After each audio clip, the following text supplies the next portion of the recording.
Okay, hello everybody. This is the Kubernetes SIG Architecture Production Readiness Subproject meeting for January 25th, 2023. As I was saying, I didn't, did we record the last meeting? I didn't check, so.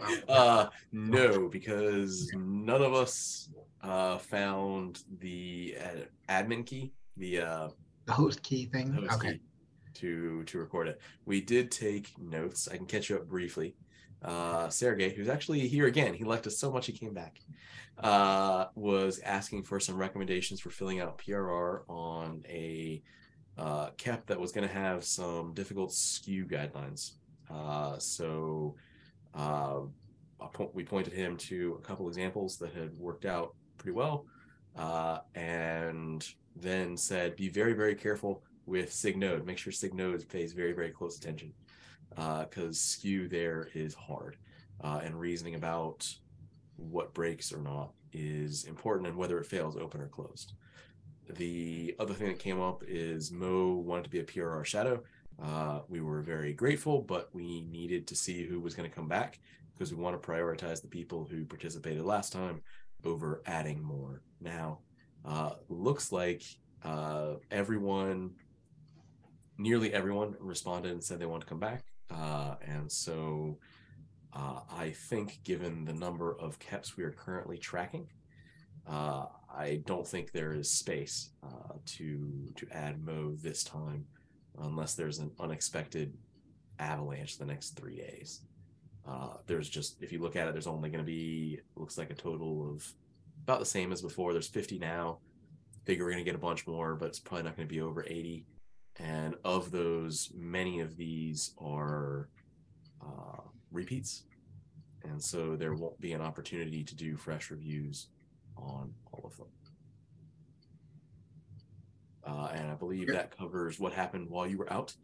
I guess I want to add to the agenda at the end, or after Sergey, I'd like to talk about how we divvy up shadows for their second attempt, and what second round, and figure out how we can best make the experience useful. So.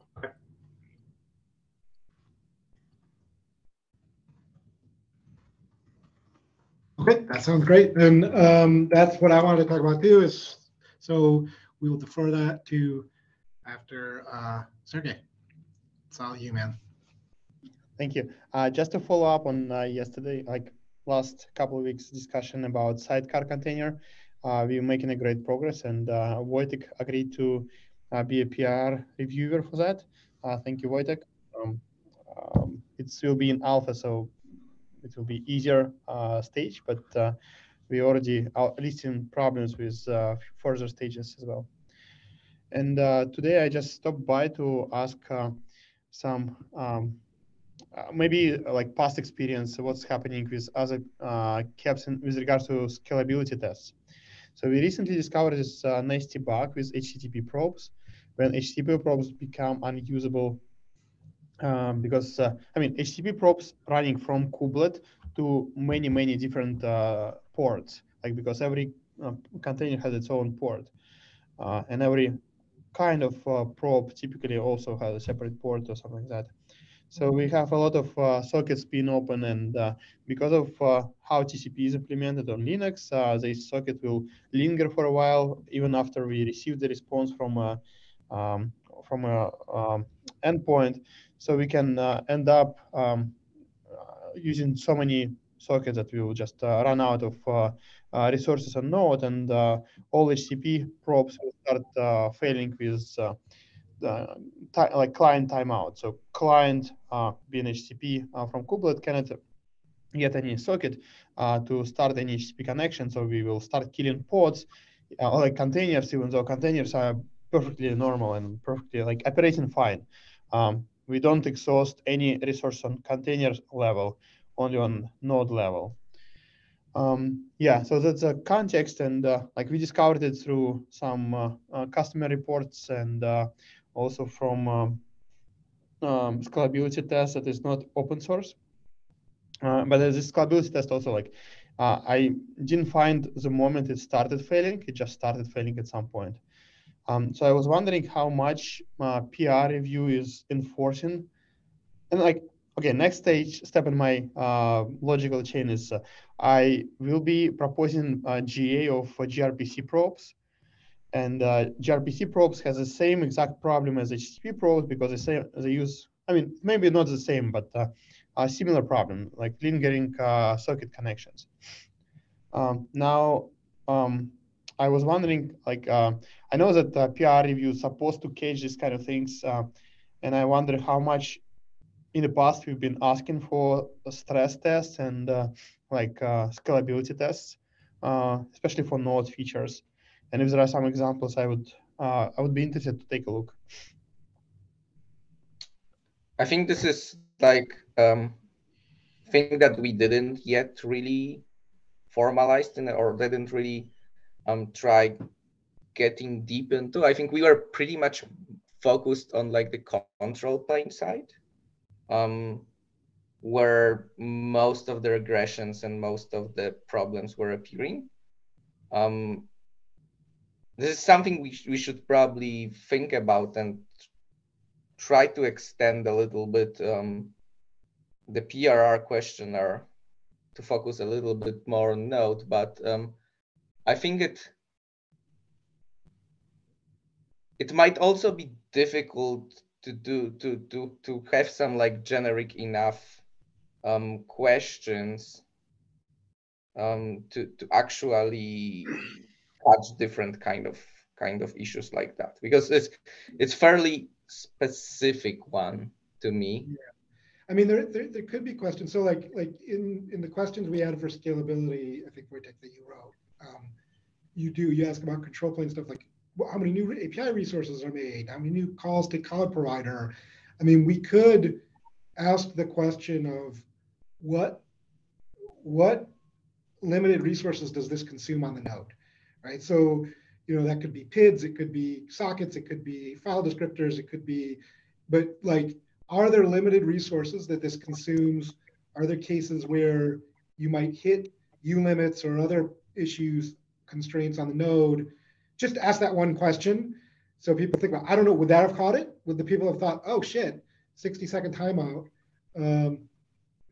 Yeah, we could hit that if there's a lot. I don't know if they would have caught it, but no, yeah, I really liked it because like this is like generic enough question, and like it won't explode into addition of like another 10 questions later, and yeah, it's possible that we wouldn't catch that, but I think it will at least force people to think about it, which is probably the most important thing. David?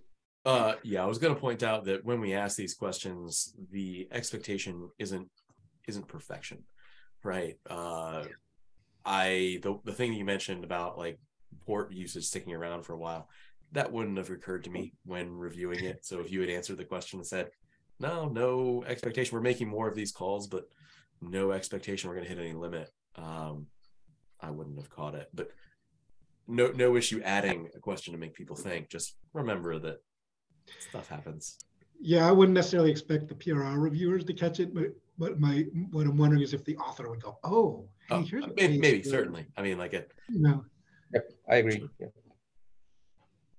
Should we put some stress test requirement and test plan as well? I know that we don't run any, almost any stress tests in open source at least. I wonder if how much we can force or like at least ask people to do something like that. So it's a little bit difficult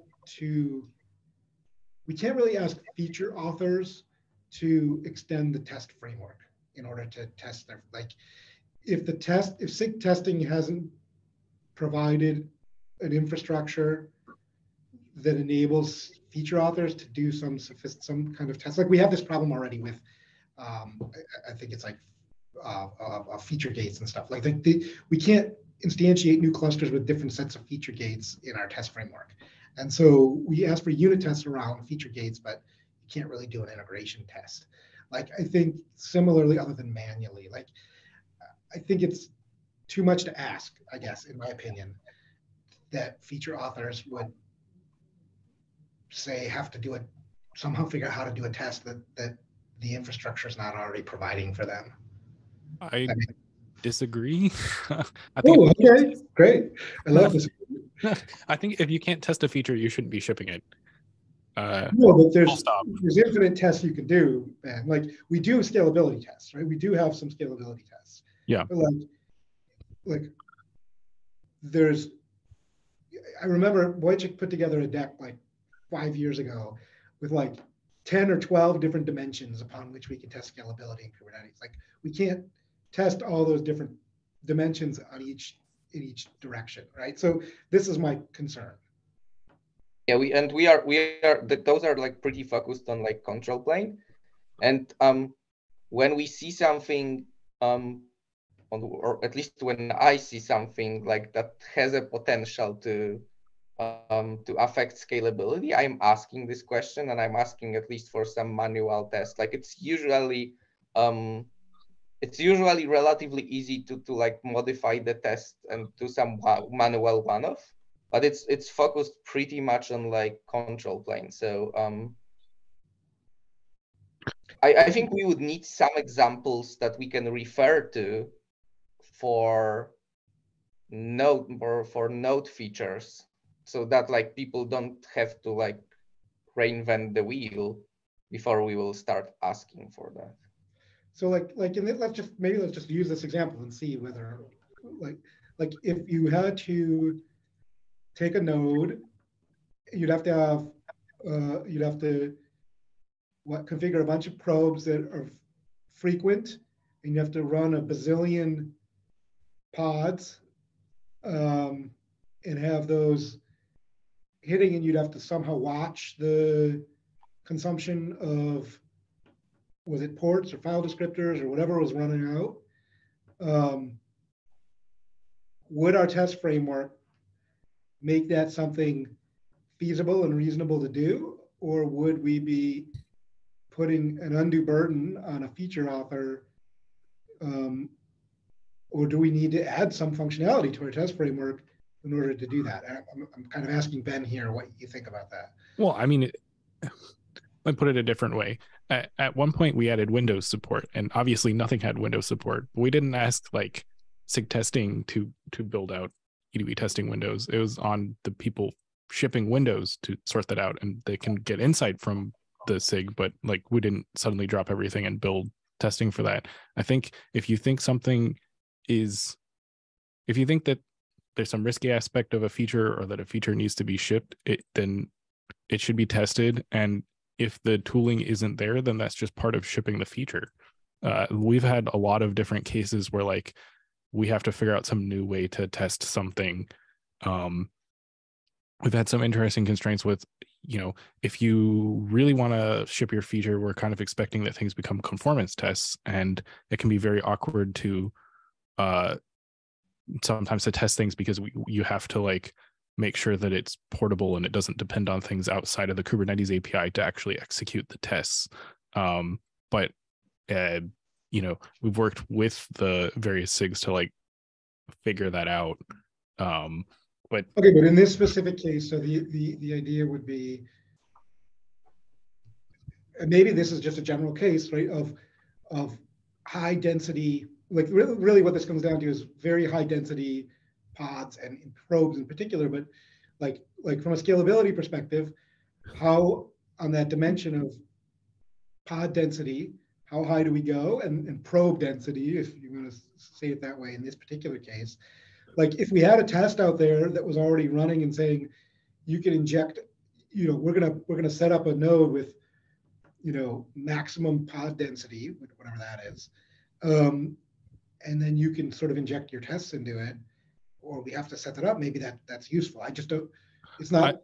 I mean, as that particular example, I don't think there would be a big obstacle today to saying I'm going to run an E2E suite, and as part of the E2E suite, I'm going to generate in pods. Like the framework lets you generate template pods. You're going to generate in pods until it hits the density of the cluster. I mean, as a reasonable proxy, you could just assume the default max pods. times number of nodes, which is that would not be a particularly difficult thing to implement in a test case. And you would need to mark the test serial because obviously they can't run concurrently with other tests. Right. So you're saying the test framework pretty well could handle this actually. Yeah, like that's actually a case where like I mean, it would be a little bit, and I think the most fiddly part would be deciding exactly how you're going to determine what max pod density is, but it would probably be pretty reasonable. I'm sure we could dig up some existing functions to like, you know, list the number of nodes and then as a pretty good example, like filter out control plane nodes and multiply by max pods. Okay, so to be and then just generate that many pods and let them all schedule. To be a little bit devil's advocate though, like I suspect in this case, if the pods themselves were not network intense and didn't use a lot of sockets, that we wouldn't actually even see the problem anyway. Maybe we would. Like this is one of these. I guess what I'm getting at is I think we need to decide whether or not something needs to be tested, and the basis shouldn't be, is there already a framework function for that? Is there already a CI job for that? I would expect that there isn't. No, that makes sense, right? Like, yeah, is it, you might, I didn't mean to imply that, and you're right. We shouldn't say, oh, well, there's no way, it's not simple, so we shouldn't have to do it. In this specific example, I think we can do that. It will be, I mean, we have eviction tests already that exercise some limits on a machine. And this one will also be trying to exercise limits on a machine. And with all eviction tests, we will have them very fragile. Like whenever we have machine type change, like default machine type change, like everything explodes. So we still have some issues with one of the eviction tests that we cannot understand why some like disk operations are taking slow and like they suddenly started taking slow. So I think we can implement this particular case. I was wondering how we can catch it in future. Maybe like asking for tests is a good thing. And I really like this first question about what limited resources on node it will utilize.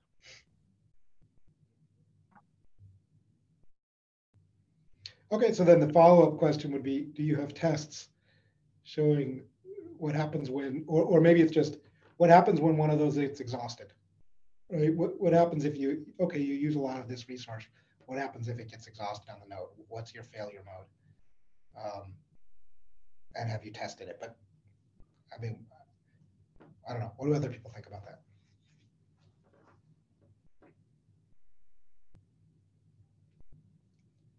Resource exhaustion seems like an interesting one to me, just because I feel like Kubernetes already has a bunch of dimensions where you can do this to a cluster that aren't well defended. So I feel like that might be the actual shift here, is towards expecting people to not leave these trivial resource exhaustion problems in future features. Like that, like I think, for example, it wasn't that long ago that you could still do just like a fork bomb and take down a node. I think that's generally configured to not be possible now, but there are like a bunch of other fun ones. iNotify limits, inodes. I think we don't do much for dealing with if you just generate a whole bunch of empty files and leave them. It doesn't count against your like disk limits, but you can still trash a node doing that. So I feel like it would certainly be raising the bar to expect people to avoid or to test for like towards resource exhaustion. Yeah, I think I personally wouldn't be like prescriptive about like how exactly we should be testing and stuff like that. But having the question, I really like the question that you suggested, John, before, like about the resource exhaustion. And I think that the answer to that question may trigger some comment from either like KEP reviewers or us to add some graduation criteria to have some test for something, but I think that should be more like based on reflection of like what we find as an answer to this question. Okay, well let's add that. Maybe Sergey or Wojtek or somebody, or I mean I could do it, but I can take this action item and expand the PR section. Thank you, Wojtek. talking about extending things, I posted PR like an agenda item number 3. It's just removing mention of dynamic config configuration. So if you can just approve it, it would be great. That's all from me. Okay, thank you, Sergey. David. Yeah, so I have started going through the 127 tracking project, and assigning all the easy ones. So historically, once you are on a CAP, that one is yours as you do the PRR for free transition from alpha to beta, beta to GA. That's what we've done in the past. So I have filled in those numbers. I've done the same thing with the shadows so far. There are still a bunch of holes, and I guess what I want to get a sense of is what we think is a good exercise for the shadows to do, and then how we're going to try to get good balance on it. So I have a pitch for the first one. I think I would like to see the shadows take the primary lead this time and do the primary PRR review for as many as they think they can fit, right? I don't want to overwhelm someone with more than they can do, but trying to get them to do the primary and then do the second sweep after, as opposed to before. I think we were trying to do something like, what was it, like 4 per person or something. I think some people got more, but we were bounded. We did a couple together and then we reviewed as a group. At least that's what we did. What I did with yeah, I did something similar. This time I'm thinking independent and then come back and sweep through more asynchronous. And I want to ask the shadows whether that seems useful to them, whether they feel comfortable doing it. And I guess there's only 2 of you here. So I've personally gone ahead and assigned myself exactly 10. Okay. Because there are like 40 plus, right? 50? Yeah. There are 50. And I think, how many shadows do we have? 7. So, okay, so I probably should unassign myself from 1 or 2 of them. We'll get more. Don't worry. We'll get more. Okay. There's more coming in. There's more coming in all the way this week. And that's the set where we say we were definitely going to get to your review. And then after this week, we're still going to try. But if they come in after this week, we don't feel bad. So 10 sounds like a reasonable number per shadow, right? Yeah, like proportionally speaking. Yeah. So David, how would this work? Okay, so typically, first of all, at first cut, that sounds awesome to me, right? That would be my preference too. I think that's the way people will learn the most. But then I'm wondering how it's going to work. So let's say, typically what I find is there's a back and forth. I mean, some of them are easy and some of them you just do, but sometimes it's you ask, they answer a question, they don't answer it in a way that makes sense to you, or it leaves open other questions, and you ask, and it goes back and forth. So at what point and so it's iterative. At what point do we step in and review? Because if the shadow goes through this iterative process over several days with the person, and then we come in and look at it and we see additional questions that we think the shadow missed, then we're going to start the iterative process over again, and it's going to be longer. So I'm trying to figure out what point we step in, you think, in that process. I had not thought that far ahead. That is a very good point. Do we want to call it on a day boundary? Do we want to say? Yeah, I was thinking we need a deadline. You basically need the shadows to complete their reviews like Tuesday? Almost immediately, like literally almost immediately, because we don't have a lot of time left. That's kind of why I assigned myself 10 of them, because I was like, we kind of need to do this now. So I have a suggestion that we actually, as the like PR approvers, we actually take a pass over the ones that were reviewed by like shadowers, like immediately after the first pass, just to take a look if there isn't anything big that we would also ask about, so that it won't be missed later. That's a good idea. So Then that, like, Shadow we- can even follow up. Like let's say Shadow does it, we do it, and then the Shadow could, I mean, we could kind of monitor, but the Shadow could kind of take over even the responses to our questions. Yep. Right? Yes. Yeah. That's what I thought. Yeah. Mhm. That would work for me. And so we would just be looking for some Slack message saying I've done this one, and I prioritize messages from Han, Jeremy, Joe, all those people. That would work. Should we have like weekly production readiness reviews during the season of production readiness reviews? They Yes. normally. So this list as of Monday had like 20 some things in it. So I don't know how many there were, or at least that's what I remember. Yeah, I think what Han is asking is, should we meet more frequently? I don't know if we need to meet as a group, but we need to keep in constant contact on Slack. Like I'm open to meeting as a group, not a problem. But my point is, like, a lot of times these meetings as a group are more just logistics. They're not execution of the process. So both. I think we need both. Like, right, one, we need to do the shadowing stuff, and probably we can do a lot of stuff async, but syncing up will probably help with communication for some of the more tricky things that we run into or whatever. But people with caps who have, like, they basically need office hours. And if PRR meeting is bi-weekly and PRR freeze is, I see, like, you're saying not for us, but for other people. Yes, exactly. Yeah, I'm totally open to that. I mean, it might turn out that no one shows up, like, you know, usually college people don't go to office hours, like, but you should have them, right? Like, yeah. I'm open to that. I don't know about the other folks in the call. I guess I don't know that we've seen much. I don't mind, but I don't think we have. I'm willing to try it.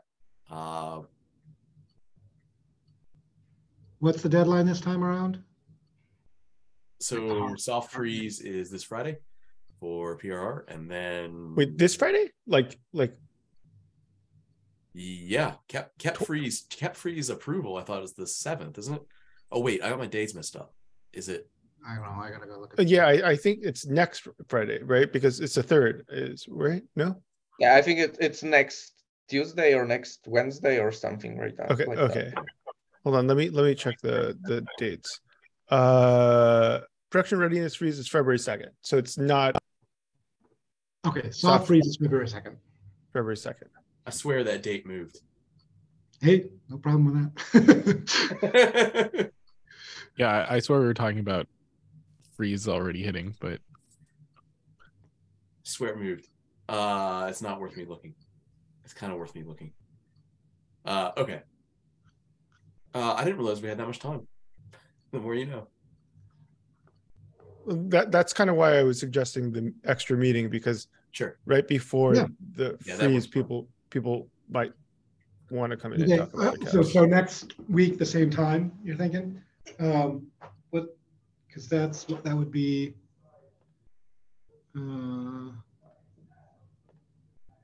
the day before. Maybe we should do it on Tuesday. Yeah, that probably makes more sense.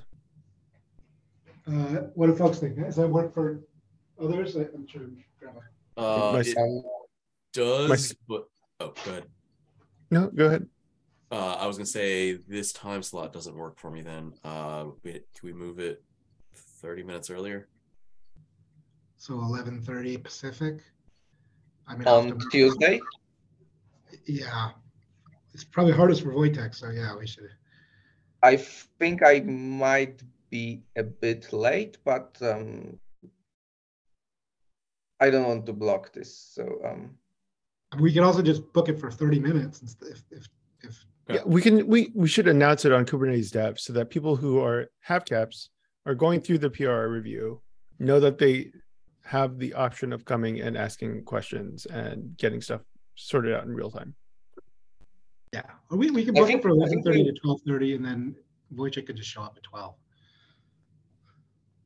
Yeah, I can try also earlier. I'm just not 100% sure I will be able to do that. Yeah, I have to move a meeting to do that, but it's not a big deal to move that meeting.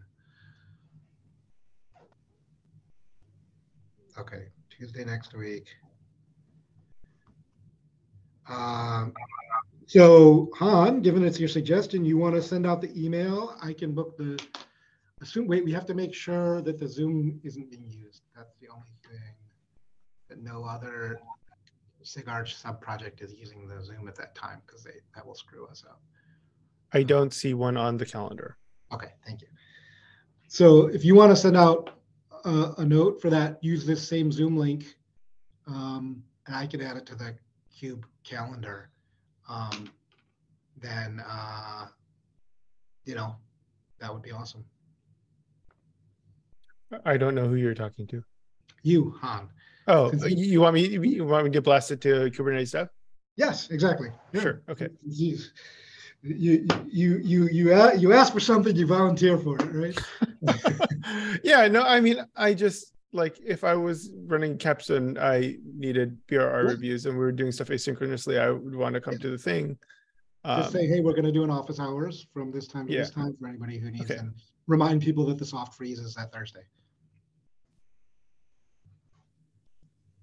So since most of the shadows aren't here and I'm not sure where exactly we wound up, can we have a follow-up reminding everyone like what we're expecting over the next like week or two before the freeze hits? Yes, we should email out to everybody. Okay. Yeah, because I think like now I'm the only shadow here, or me and Han.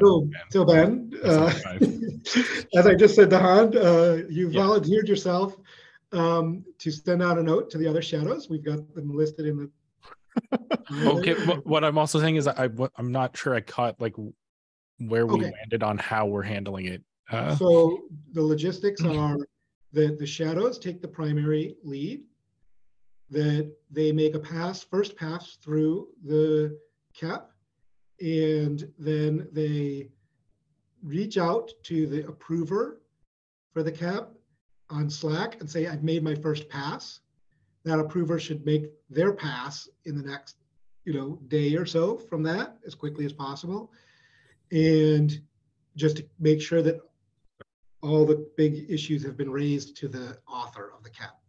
And then from there, the shadow will manage that conversation with the author and can obviously reach out to the approver if there's something they think they're not sure about. But in general, it's in the responsibility of the shadow to manage that through. And at the end, we still should probably give people a little extra time. We should probably have the approvers come in one more time with enough time for one more iteration or something. I mean, I tend to be like up until the last minute, like checking to see if people have, because sometimes some people leave it to the end, and I should punish them and stop earlier, but I'm too soft.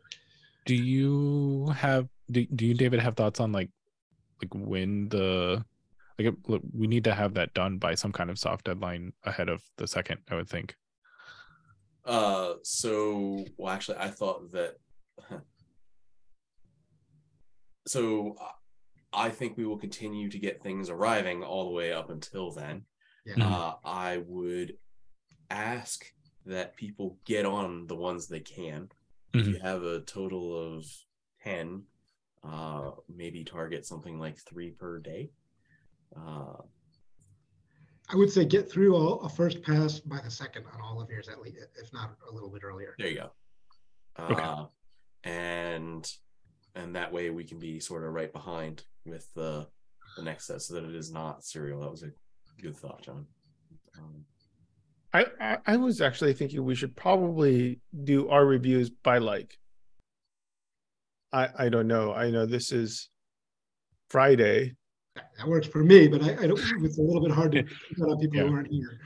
I mean, because production readiness freeze is on Thursday, and we want time for you guys to review our reviews and give That us is feedback. Thursday the 2nd is the deadline for someone to have put themselves on the list. Oh, okay. Right. Okay. So Okay. they can continue to have a back and forth until Okay. the cap freeze. Okay. What it is, we experienced this with Alana, well, actually even before that, but she suggested the solution where people were opening caps up like the day before saying, can you give us a production readiness review? And the answer was, I can, but you didn't pass. And it became really awkward where like at a certain point, I gotta say no. And this gave us you have to have it written by this date. After this date, we aren't going to feel bad if we don't get it. After that date, it's best effort, right? Yeah, there it is. And Okay. before that, obviously we can't guarantee we're going to pass you because you may never pass, but we're going to guarantee that you're going to get solid reviews. But past that date, it's best effort. That makes sense. Yeah, I mean, I can't for all the other shadows, but I always have like at least a dozen things going on. So having some kind of idea, like, okay, I want to help everyone get their kips through, and it needs to happen by like this date, helps make sure that I'll like prioritize getting to it before then. Yeah.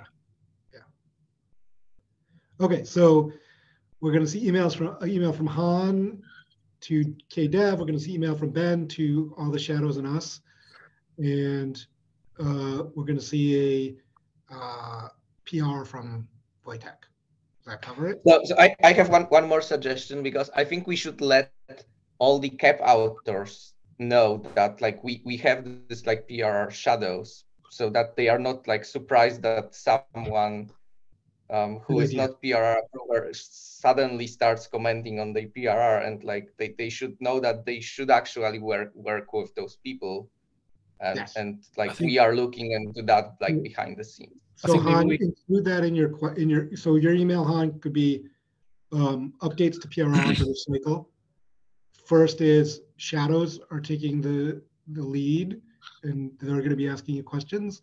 Second is we're doing an office hours on the Tuesday before the soft freeze.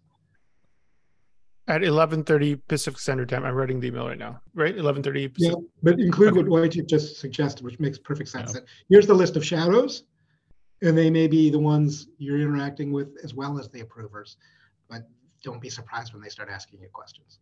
I also think it might be reasonable, like on like shadows first pass review to like mention that like, hey, I'm shadowing this PR. Yeah. And you can include that in your email to the shadows. Yeah.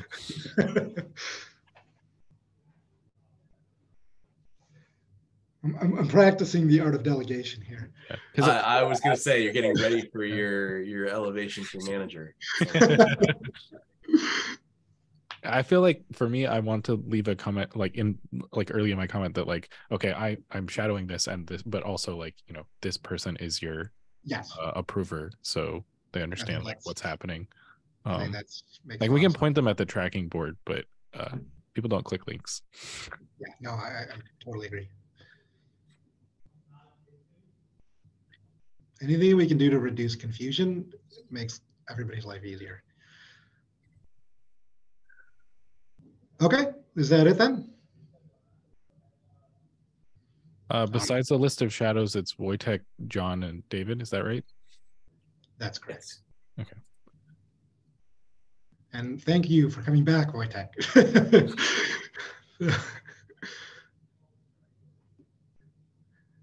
All right, so we're good. Okay, hold on. Before let me copy my email. This is my email.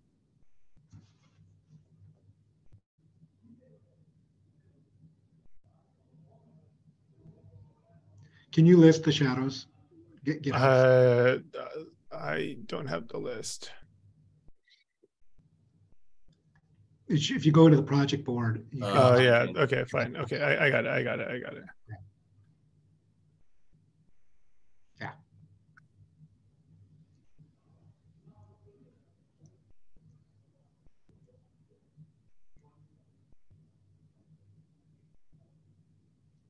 Oh, there we go. And I would do a little intro that says, hi, we're making a few, not just a couple of things to announce, to say we're making a few tweaks to the PRR process this cycle, period. You know, first, we're going to have these shadows and here they are. That's what you should expect. Second, we're adding this office hours, just like you have. But just one more sentence in the beginning as an intro would be helpful, just to set context. Speaking of his sorry. What did you say? I was just doing. Oh, I just said just add one paragraph, one sentence in the beginning to give the context of not just a couple of things to announce, because they don't know that you're a PRR person when you're sending this. You just have to say the PRR group has decided to make a few small tweaks to the process this cycle. Here's what they are. Just give them the context instead of announcing, which is generic. And okay. Yeah. That it has okay. Yeah. Sounds Your subject will say great. PRR updates, but still, context is always helpful. Yeah. Well, maybe not always. It's usually helpful. Okay. Then thank you, everybody, and have a great week. We'll see you Tuesday and on Slack before that, I'm sure. Is there a list of who all the shadows are somewhere? I'm looking at the board and not everyone has signed up yet. Yeah, I've got a list. Okay. Thanks. You should be able to see the list in the drop down of the shadow. Okay. Yeah, that makes sense. They aren't all listed there yet. I hadn't gotten to everyone. Okay. Okay. Yeah, I'll David, if you can give the that latest was the list of everyone who said yes, I'd like to come back. Okay. You just sent it on Slack or something? Yeah, I did. Yeah. Thanks. I'll track down emails. And then Han, you'll need that too if you didn't already. Yeah. I sent it to him as well. I don't know anyone's email. Email is dead. It's for the sender. I just used you're linking to the Slack addresses, so I think that should be fine. Yeah. Everyone on the list is famous. So. That's a relative fame. Yeah, I know all these. Cool. Thanks, everyone. Thank you all. Good. This is great. I think I'm excited to get this process expanded to more people. So. Yep. Thanks all. See you later. Okay. Bye. Thank you.